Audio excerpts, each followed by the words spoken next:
বাংলাদেশের ভূমিকম্প বলতে আসলে বাংলাদেশ ও তৎসংলগ্ন এলাকার ভূমিকম্পকে বোঝায়। কারণ বাংলাদেশ আসলে ভারত ও মায়ানমারের ভূঅভ্যন্তরের দুটি ভূচ্যুতির ফল্ট লাইন প্রভাবে আন্দোলিত হয়।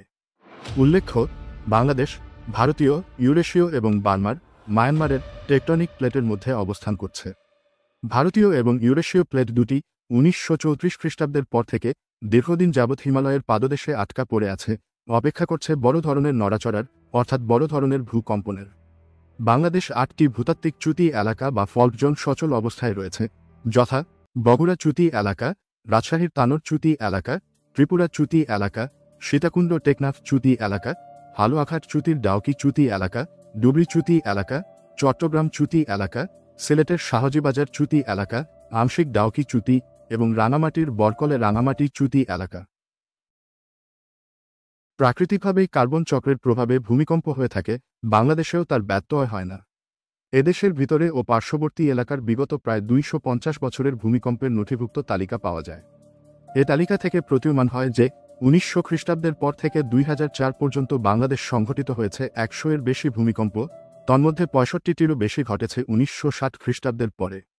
এ থেকে প্রতীয়মান হয় যে বিগত 30 বছরে পরিপ্রেক্ষিত 2004 ভূমিকম্প সংঘটনের মাত্রা বেড়েছে।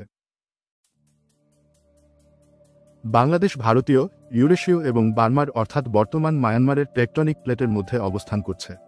ভারতীয় এবং ইউরেশীয় প্লেট দুটি 1934 খ্রিস্টাব্দের পর থেকে দীর্ঘদিন যাবৎ হিমালয়ের পাদদেশে আটকা পড়ে আছে, অপেক্ষা করছে বড় ধরনের নড়াচড়ার অর্থাৎ বড় ধরনের ভূকম্পনের। এই সূত্রে 2016 সালের জুলাই মাসে আমেরিকা যুক্তরাষ্ট্রের কলাম্বিয়া বিশ্ববিদ্যালয়ের লেমন্ট ডহেরটি আর্থ অবজারভেটরির ভূতাত্ত্বিকরা জানিয়েছেন, এতদিন প্রয়োজনীয় তথ্য ও সংশ্লিষ্ট মডেলের অভাবে সম্ভাব্য ভূমিকম্পের মাত্রা নির্ণয় করা যাচ্ছিল না। এবার তারা সেটি করতে পেরেছেন।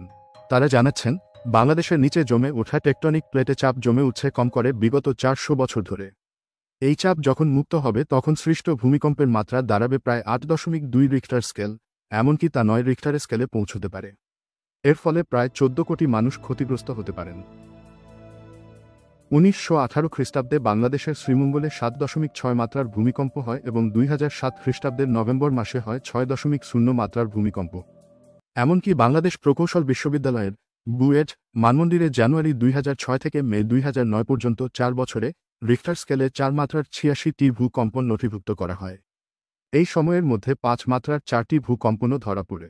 বাংলাদেশ আবহাওয়া অধিদপ্তরের মানমন্দিরে মে 2007 থেকে জুলাই 2008 পর্যন্ত কমপক্ষে 90টি ভূকম্পন নথিভুক্ত করা হয়, তন্মধ্যে 9টিরই রিখটার স্কেলে মাত্রা ছিল 5 রিখটার স্কেলের উপরে এবং সেগুলোর 95% এরই উৎপত্তিস্থল ছিল ঢাকা শহরের 600 কিলোমিটারের মধ্যে।